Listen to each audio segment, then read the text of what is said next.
Avokati shqiptar Spartak Ngjela ka bërë një analizë të dy shteteve shqiptare, Kosovës dhe Shqipërisë.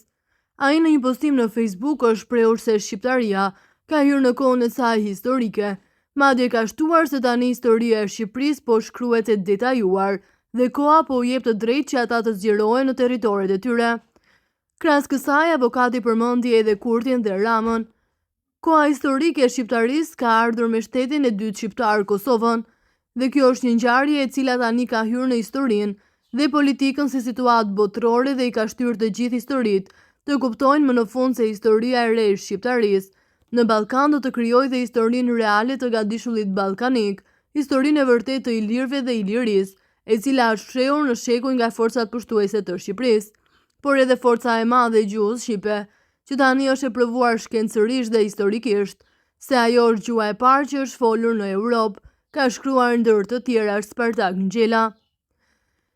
Shqiptaria tani me pavarësinë e shtetit të dytë shqiptar, Kosovën, ka hyrë në kohën e saj historike me fuqinë e plotë si shkencë në dy drejtime themelore,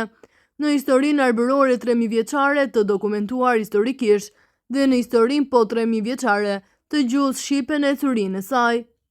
Ilirë, Epir, Arbëri, Dardanish, Shqipëri, ku po ndodh si historia tani shqiptare të cilët sot kanë dy shtete të pavarura shqiptare, po sot janë dy shtete shqiptarësh të pavarur, por pyetja që ngrihet këtu duhet të jetë kjo. Po të dy kryeministrat që drejtojnë dy shtetet shqiptare, Kosovën dhe Shqipërinë, a janë si individ të pavarur? Kjo nuk po kuptohet qartë sepse për kryeministrin e Kosovës, Albin Kurti, ne jemi ende të paqartë se përse ai po luan, apo luan për shqiptarinë, kurse për kryeministrin e Shqipërisë, Edi Rama, kuptohet se ai nuk po luan politikisht për shqiptarinë. Por çdo të thotë kjo pyetje që në një kryeministër shqiptar luan politikisht apo nuk luan politikisht për Shqipërinë, duhet të theksojmë që shqiptaria në 500 vite rresht ka qenë e kërcënuar që shqiptarët të asimiloheshin. Historia e shqiptarisë është një histori e sakrificës së madhe, e suksesit të madh, por edhe pushtimit të gjatë nga perandoria osmane. Gjithsesi tani historia e Shqipërisë po shkruhet e detajuar dhe koha po u jep të drejtë historike të mohuar shqiptarëve, që ata të zgjerohen në territoret e tyre që ua kanë pushtuar hordit të ndryshme gjatë mesjetës, por edhe gjatë kohës së re.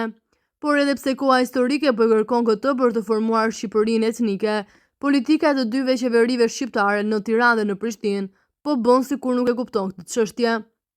Por edhe nëse ata e kanë si akt anti-shqiptar, duhet të kenë të qartë se çështja shqiptare sot është një çështje e cila shumë shpejt si çështje historike nuk do t'i përfillë fare të dy kryeministrat shqiptar në Gadishullin Ilirik, ka shkruar ndër të tjerash avokati Spartak Ngjela.